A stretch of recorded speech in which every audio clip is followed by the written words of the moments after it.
Open 7 days. We want to play with your ass. We suck balls. Come to Capital Chemist. We'll play with your ass. And we suck balls. Suck balls, suck balls. Capital Chemist. We suck balls. Capital Chemist. Open at a suburb near you. Hi, I'm Gary Gans, the fucking hero from Capital Chemist. Violence is caused by the neurochemical subordination of women. Their feelings. They come from their ovaries. Yeah, it is necessary for court hearings and proceedings that a person have the right for the comprehension of their case or cases, and I know that's something that the intention is that I forget, be made to forget by various forms of attrition. Otherwise, Capital Chemists would now have respected rule of law. And because they're not, you may infer, and accurately so, that Roger Toll and Gary Cans are playing headfuck games. In addition to abscondence from rule of law.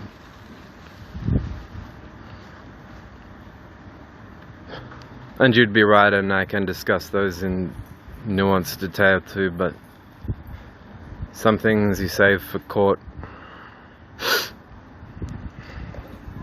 Like a court hearing.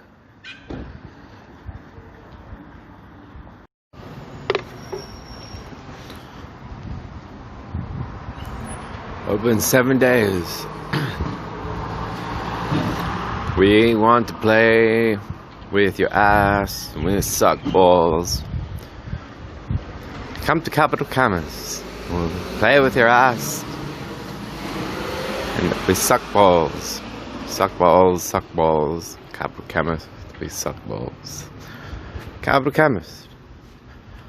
Open at a suburb near you.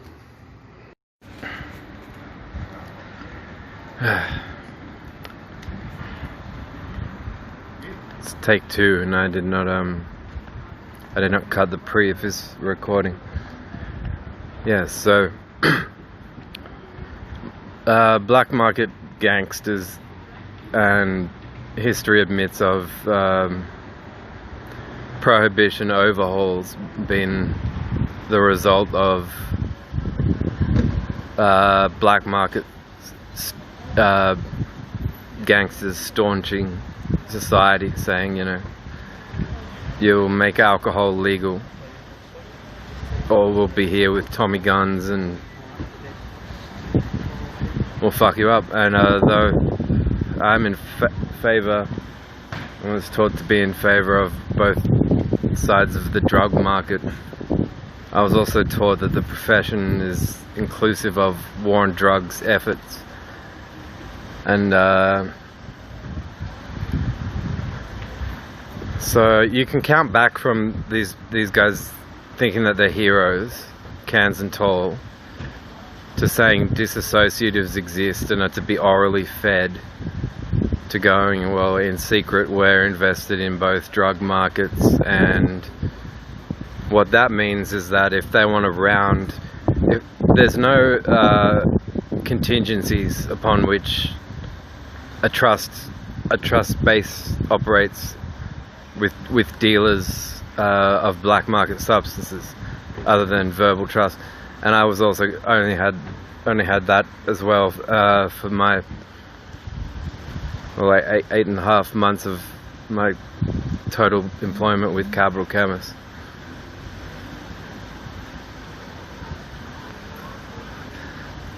Complicity in activities that would be considered cruel and inhumane by anyone who admires the Constitution of this country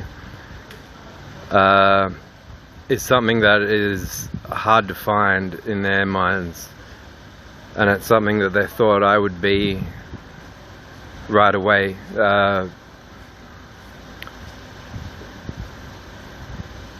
Yeah. Whereas from my point of view, I just thought I was learning about what they stood for, because, and then I later learned that this is more to do with evading what's perceivable from non-terrestrial surveying and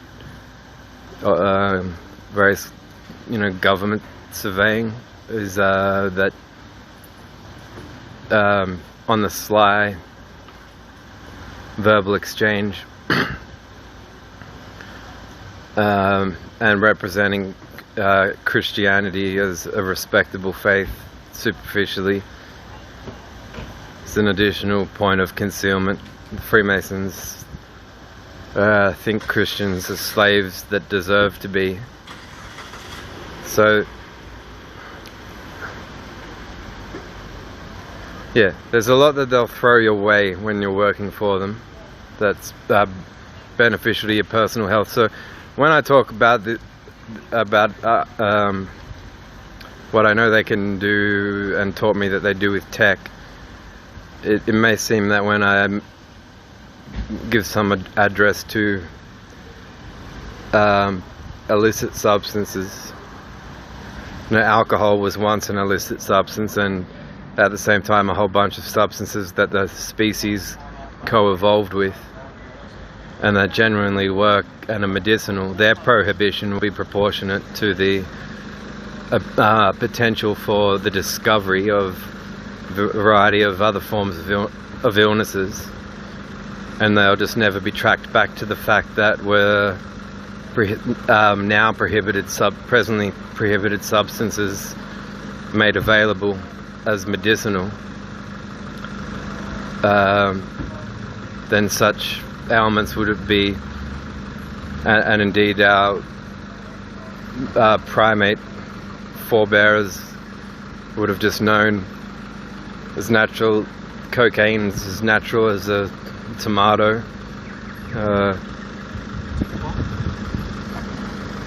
But just like fitting pieces into a jigsaw puzzle, and we wouldn't have evolved the receptors for the substances unless we share existence with them and have so throughout our evolution. So Bill Hicks would talk about this at length in his routines, that there are better drugs around and better drugs for you.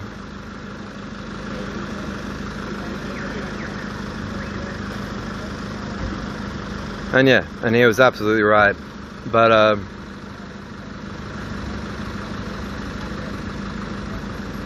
so it comes at a price, as part of your training, because the management have to be very careful not to say things in front of a potential surveying of them that's giving away what they do.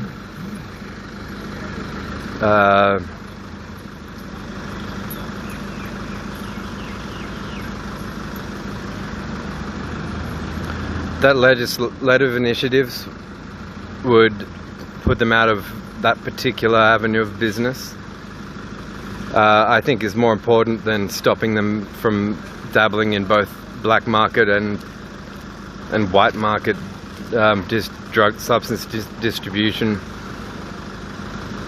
It's more dangerous their research means and methods.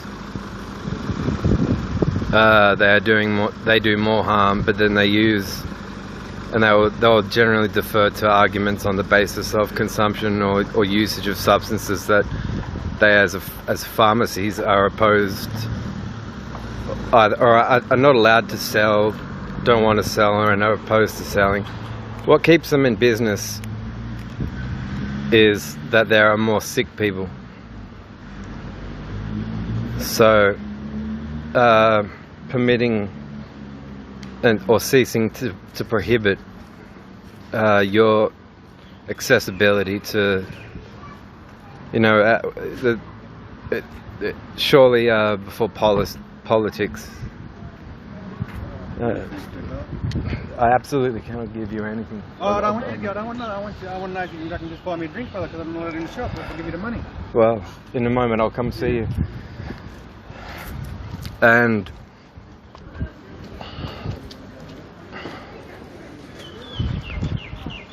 yeah, so the proof's already in our biology that these substances and ours have a tremendous history together. Opiate, cocaine, epinephrine. So the illicit ones, and it was probably even would have been decided because if you were just acting on drives, then the utility of like they probably would primates, bonobo or whatever, they wouldn't have even been addicts. That term didn't exist either. You get funky arguments that just are nonsensical, like churches in health. One that is quite routine is that is the withdrawal and addiction avenue, and this is prohibition politics. The other is that the medicines themselves, over time, become the cause of your problem, health-wise. Now, if you think about it, there's no way to tell because you're only having conversations.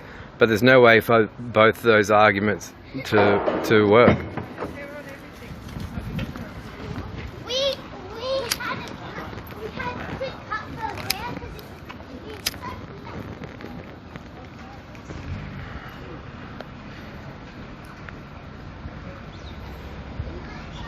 And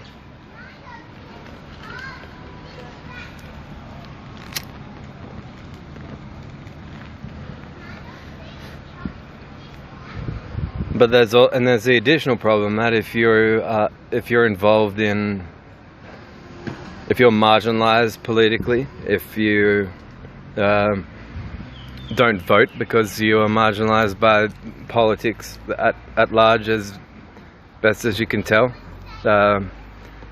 If leaders are stepping up and not a single one of them says we are recognizing the harm that religion does and are against it,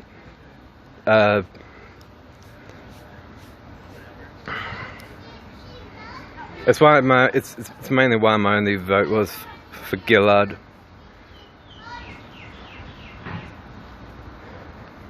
But yeah.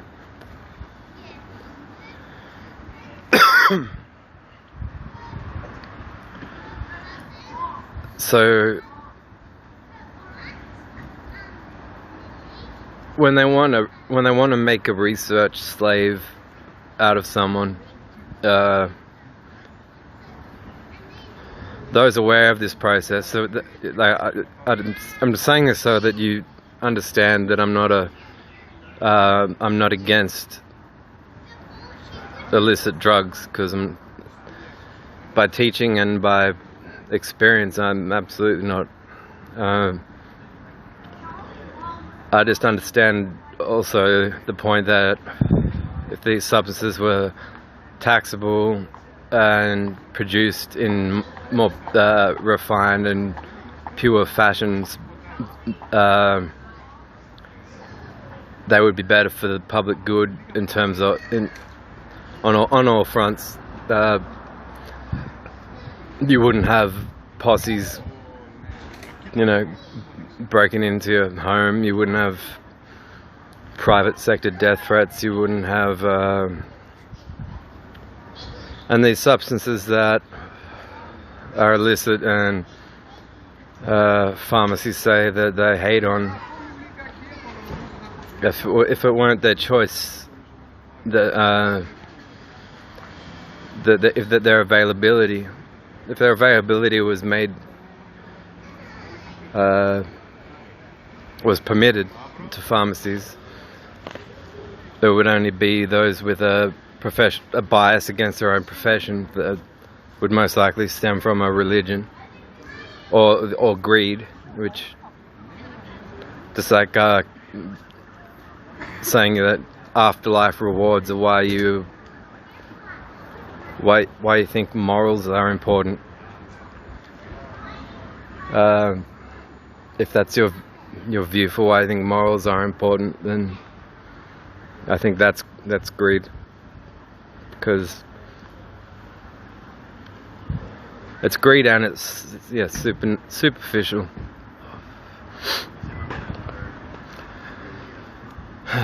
But private sector is true on every conceivable tier or level concerning the Capital Chemist Group.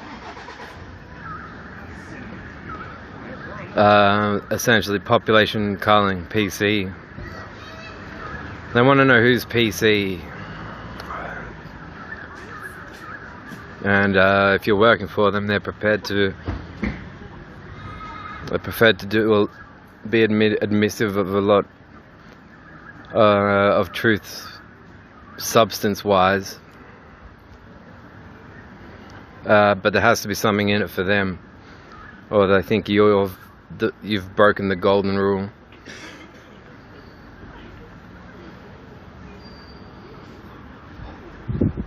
Which isn't even golden. It's just no.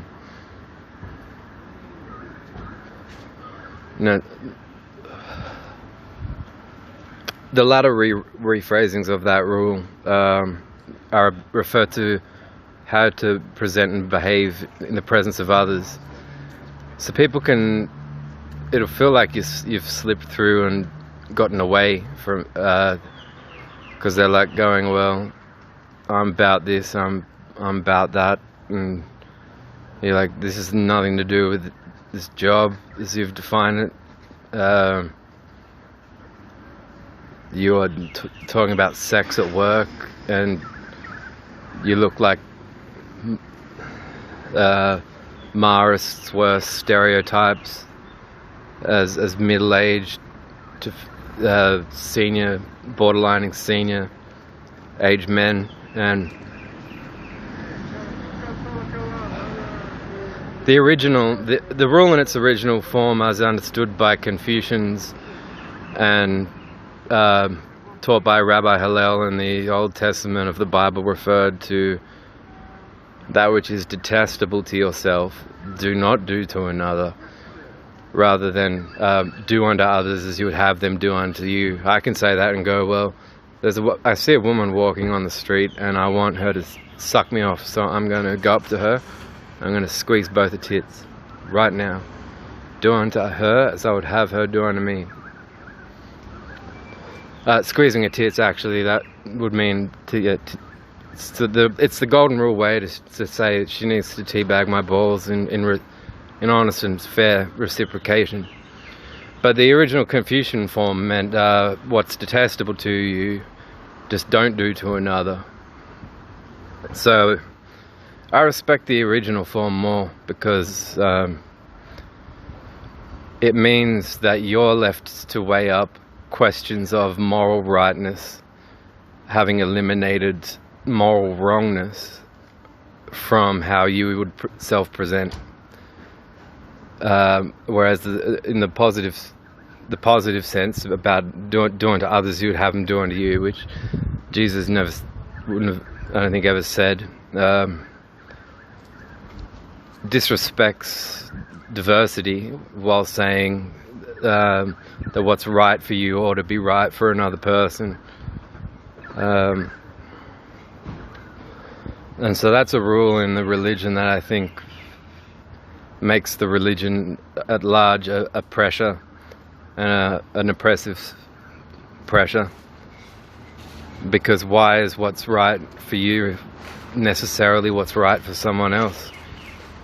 The best you can do in that domain is to eliminate wrongness and hope that you can eliminate mutual wrongness, and then strive to comprehend concepts of mutual rightness after that. But that doesn't occur to golden rule heroes like Cans and Toll.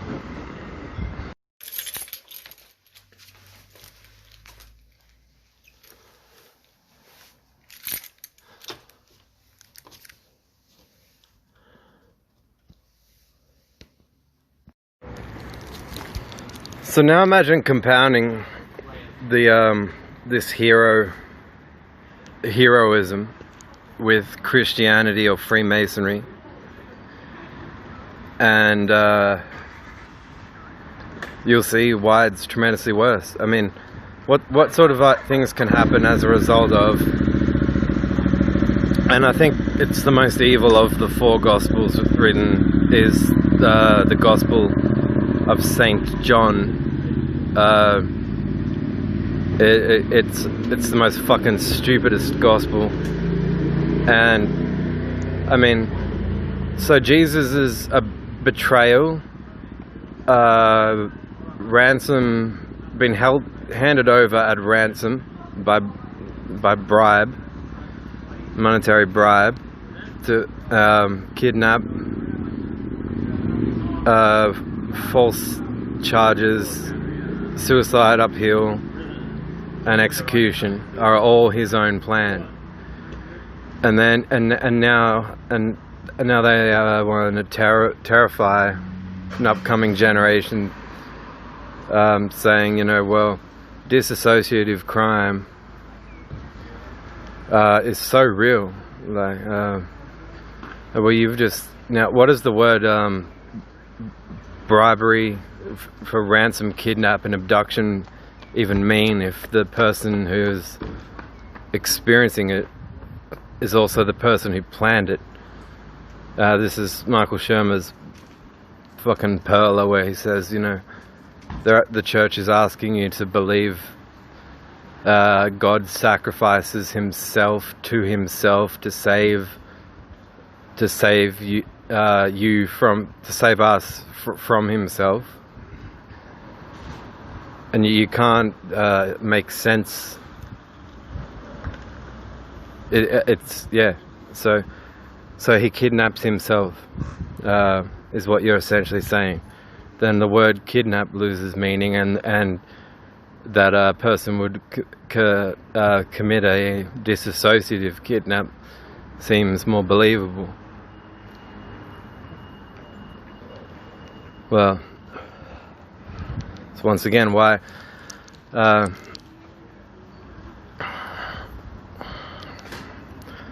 see, I'm against, and it's unhypocritic for I do understand healthcare having to say that we're a business too, we have to survive and get by, but once they are doing harm, and it's the hero that does it, it's the hero that goes, well, I had to kill you, it's personal. They say it's personal, I had to kill you,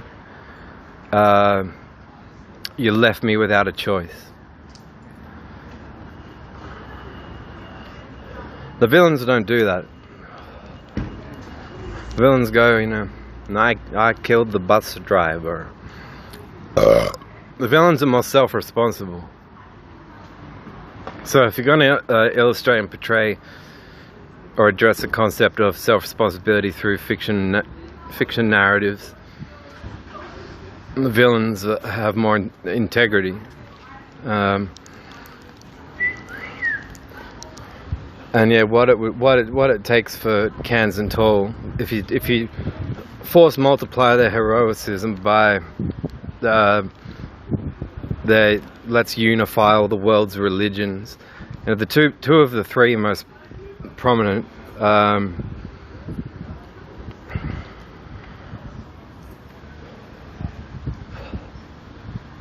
mean, with the cracker is unifying the creation story that makes pedophiles with the creation story that makes pedophiles with the creation story that makes pedophiles. You know, in the three religions, to make commensurate to all 3 points of their precious pyramid scheme, with their all-seeing eye of the law at the pinnacle, thereof. And so if these fucking heroes think that they're unifying 3 religions that all make pedophiles, do you think Freemasons are gonna therefore have, for lack of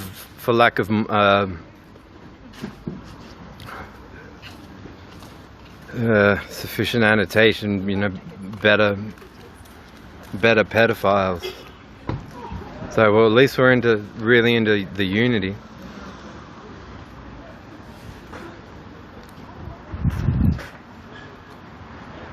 Yeah, so there are common interests between these religions that want to say, they don't want to address that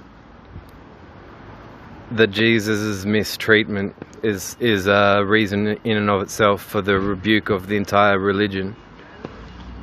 They will do everything that they can to say, no, we won't have that. So he was from planet Krypton. He was the incarnation of God. He was, and they're grasping at straws, and then they're getting into health, and then they're writing, bisexuals seem to be struggling with more depression. And they'll say all these things before thinking, is it a wise healthcare question to ask? Was Jesus a mistreated bisexual, first century bisexual? And so the fact that they aren't makes them hypocrites in principle for the endorsement of religion and psychology simultaneously. So you see where the 2 points intersect, the two mentalities, and their religious mentality and their pro-psychology mentality. And you go, well, it's interesting how you're more than happy to cross them forwards as you approach and accost other people, but not look back at yourselves and go, well, what's the psychological underpinnings of our faith? And they won't ask themselves that, because it'll lead to them quitting their faith. But then that leaves us with, well, can you stop erecting hospitals and calling them Calvary Hospital? Because that's an admitted offence. So,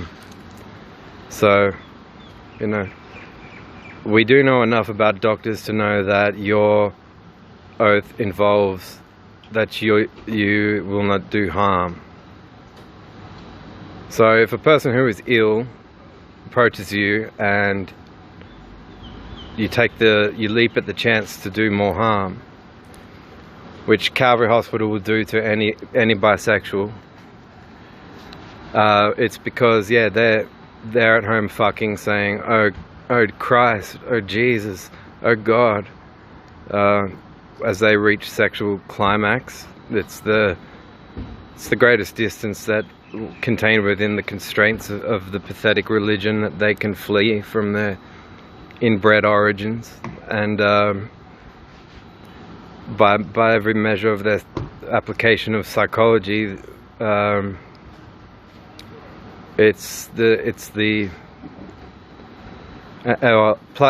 addition to that they refuse to and refrain from even posing the question, what was Jesus' sexual health identity?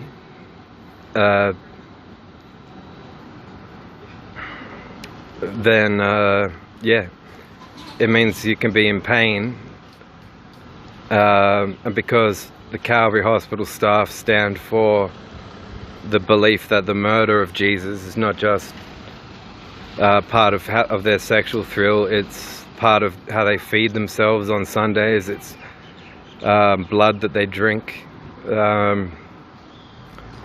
But, you know, vampires would at least have the dignity to give a person the option of being quickened so that they can become a vampire too. The way that the Christian will endorse the mistreatment of Christ, then as if they go into healthcare, translates into them going, oh, well, look at these like dirty bisexuals fucking everything. Like, no one, they deserve it. It's their own fault, really. Like, why aren't they? They should just find one partner, get married. And there's something wrong with them and their depression and da da da. But yeah, I experienced this on loop twice in two areas of work, Uniting Church and Capital Chemist.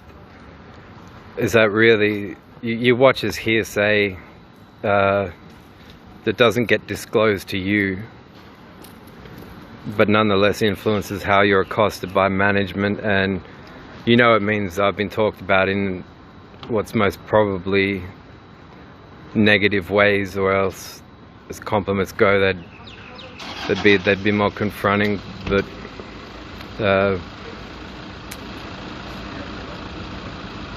yeah, you end up sort of reliving elements of what seems like. So I hate, you've even got this messiah complex thing existing where they try and say, well, this person thinks they're Jesus, but once you recognize that supernatural, it truly meant, we haven't invented band-aids yet, so spit on people's wounds, and it meant there's no description yet. It didn't mean like, wow, I'm on such a natural high. Wow. Like, that's not that. The only real element of truth I see in that is that the religionist is yet to admit to the importance and power of imagination. So they touch glimmers of that in church, but at what cost? In addition to 30 pieces of shekels of silver, at what cost?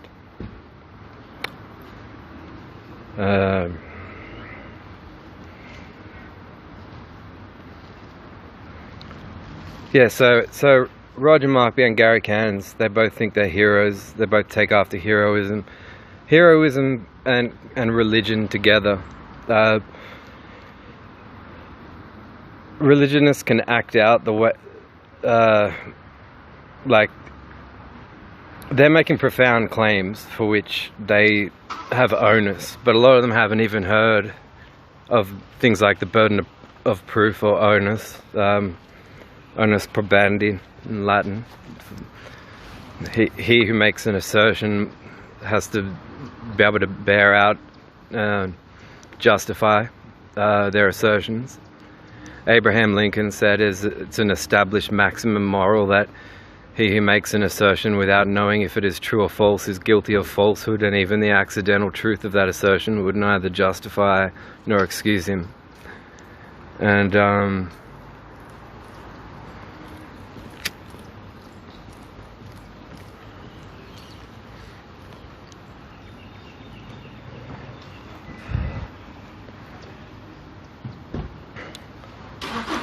yeah, so I truly don't respect what they've brought us without giving a great deal of thought to it. And that's not making disassociation into a pun. No pun intended. Oh, wait.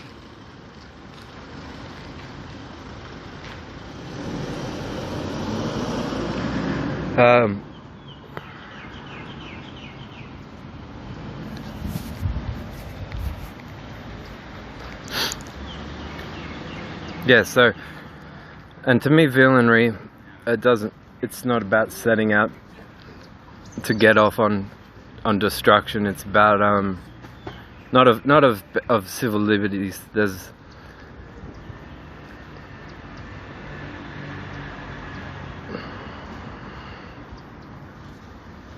I can say that certain ideas and fantasies appeal to me that absolutely involve. Couples can do this. They can act out this fetishing I can fetishize over the prospect of deaths of people, especially people that have hurt me. The three women I mentioned earlier, they did just that. They moved to say, well, we think Luke attracts on the basis of superficiality of appearance, when what they did was act on hearsay. I had to put up with, and I knew I was putting up with hearsay. I didn't like to get involved in the game of going, oh, what has so-and-so said to you about me? Or it just doesn't interest me, because independence and self-responsibility isn't gossip. It's independence and self-responsibility.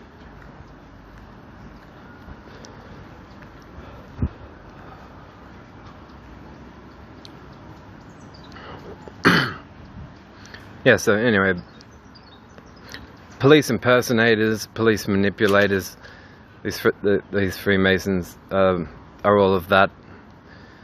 They have a sense of heroism, which culling off the weak, because,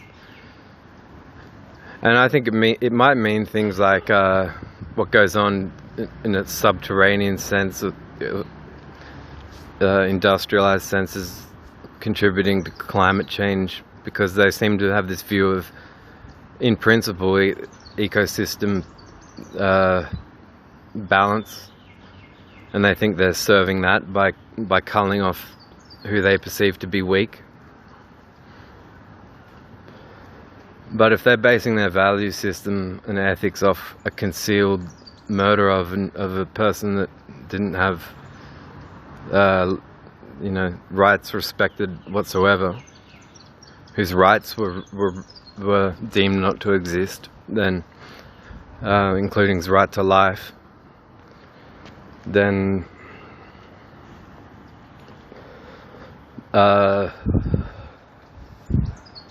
why are they not pollutants to our balance?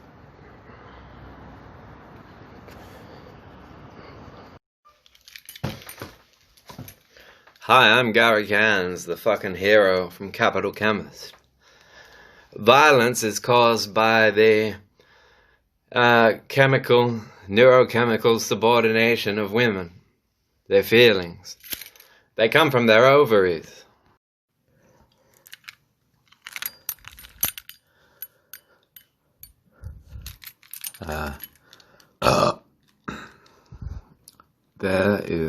This is Roger Markby, Nelson Toll, co-founder of Capital Chemist, and Gary here. Symbolic of trying to show respect for his dick sucking of Roger. Well, yeah, he rocks like that, back and forth. Rock.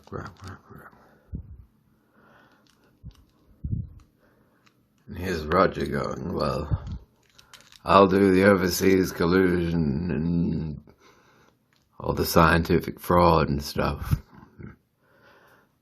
Good idea, Roger.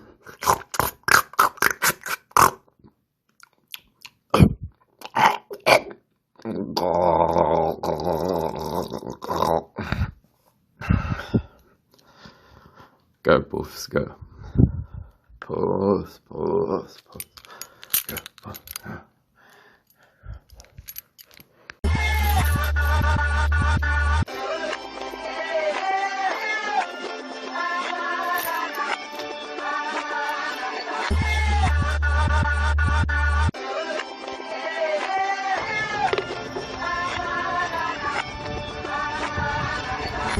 Open 7 days. We want to play with your ass, we suck balls. Come to Capital Chemist. We'll play with your ass. And we suck balls. Suck balls, suck balls. Capital Chemist, we suck balls. Capital Chemist. Open at a suburb near you. Hi, I'm Gary Gans, the fucking hero from Capital Chemist. Violence is caused by the neurochemical subordination of women. Their feelings. They come from their ovaries.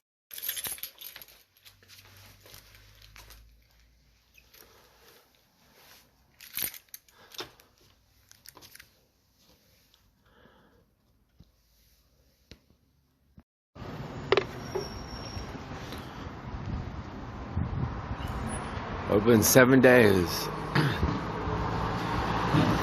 We want to play with your ass, and we suck balls. Come to Capital Chemist. We'll play with your ass, and we suck balls. Suck balls, suck balls. Capital Chemist, we suck balls. Capital Chemist. Open at a suburb near you. Hi, I'm Gary Gans, the fucking hero from Capital Chemist. Violence is caused by the neurochemical subordination of women. Their feelings. They come from their ovaries.